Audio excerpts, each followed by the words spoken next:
हे 35 करोड कुठून आकडा आला? कारण हा पर्यावरणाचा एक पॉइंट असतो, पर्यावरणाची वहन क्षमता. म्हणजे कॅरिंग कॅपॅसिटी भारताची किती आहे? 35 करोड लोकांनाच आज भारत पेलू शकतो, त्याच्यावर पेलू शकत नाही.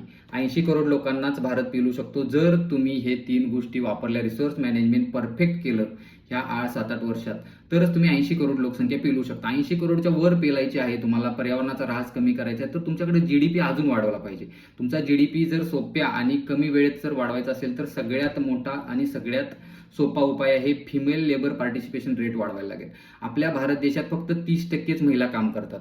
चीनमध्ये 60% महिला काम करतात. जीडीपी मधलं त्यांचं योगदान खूप मोठं आहे. आपल्या इथं चूल आणि मूलच बघणाऱ्या बायका जास्त आहेत. तर जोपर्यंत फिमेल लेबर पार्टिसिपेशन रेट वाढत नाही, म्हणजे ही झाडं तुटण्याला जबाबदार पण आपली मनुस्मृती वगैरे जे ग्रंथ आहेत हेच आहेत की स्त्रियांनी चूल आणि मूलच बघायचं. आपण स्त्रियांना दाबून ठेवलं, वर्षानुवर्ष त्यांना बाहेर पडू दिलं नाही, त्याचे दुष्परिणाम आहेत.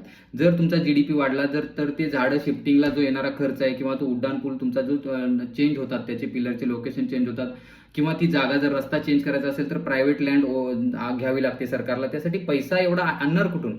कमवणारे असतील तरच पैसा येईल.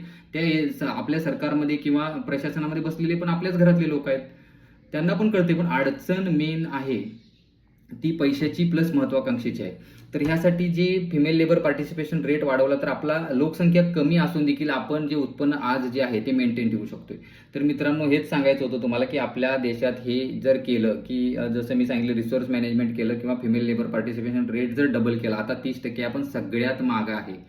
ते जोपर्यंत आपण करणार नाही तोपर्यंत आपला जीडीपी वाढणार नाही, आणि जीडीपी जोपर्यंत वाढणार नाही तर तोपर्यंत जे झाडं शिफ्टिंगचे मशीन आहेत केले किंवा हेलिकॉप्टरनं झाडं शिफ्टिंग केलं जातं. चीनमध्ये ड्रिपिंग सुद्धा, म्हणजे झाडाला सुद्धा सलाईन लावतात.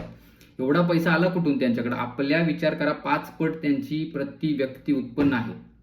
हे कसं येईल ह्याचा विचार करायला पाहिजे. हे कधी येईल? जर तुम्ही स्त्रियांना पुढं केलं किंवा शिक्षणावर, आरोग्यावर जास्त खर्च केला तरच होईल. आणि ह्यासाठी आपल्याला जनजागृती करणं गरजेचं आहे. तुमच्या माझ्यासारख्याला आपल्याला सोशल मीडियावर येऊन व्यक्त होणं गरजेचं आहे, ह्याच्यावर अभ्यास करणं गरजेचं आहे की खरोखर काय होईल. झाडं तोडायला विरोध करतायत ते बरोबर आहे, पण मूळ जे आहे ते आपण प्रत्येकानं ठरवलं पाहिजे की मी कसं माझ्या आयुष्यात एक मूल जन्माला कमी घालेल, किंवा मी मूल जन्माला समजा नाही घालेल, किंवा मी जर 2 घातले जन्माला, ठीक आहे, माझ्याकडून मला आधी गोष्टी माहीत नव्हत्या, मी नातेवाईकांना कसं कन्व्हिन्स करीन, माझ्या आजूबाजूच्या लोकांना कसं कन्व्हिन्स करीन, इन्फ्लुअन्स करा, लोकांना खूप इन्फ्लुअन्स करा की कमी लोक जन्माला घाला आणि तुमचा जीडीपी वाढवा. प्रति व्यक्ती